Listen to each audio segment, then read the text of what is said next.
നമസ്തേ. സുഭാഷിതം.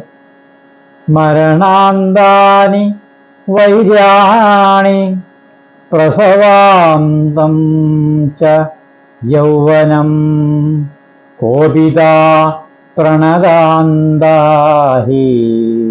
യാചനാന്തം ച ഗൗരവം.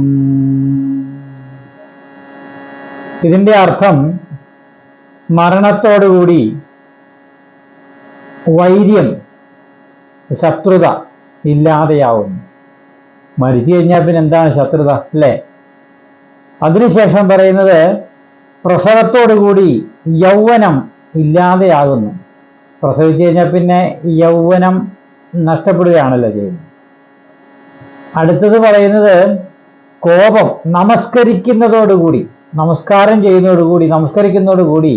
നമ്മുടെ ഉള്ളിലെ കോപം അവിടെ ഇല്ലാതെയാവുകയാണ്. പിന്നെ പറയുന്നത് യാചിക്കുന്നതോടുകൂടി നമ്മുടെ മാനം അതുകൂടി ഇല്ലാതെയാകുന്നു. യാചിക്കുമ്പോൾ നമ്മുടെ മാനമുള്ളവർക്ക് യാചിക്കാൻ പറ്റില്ലല്ലോ. അപ്പോൾ യാചിക്കുന്നതോടുകൂടി മാനവും അവിടെ തീരുകയാണ് എന്നാണ് ഈ സുഭാഷിതം അർത്ഥമാക്കുന്നത്. നമസ്തേ.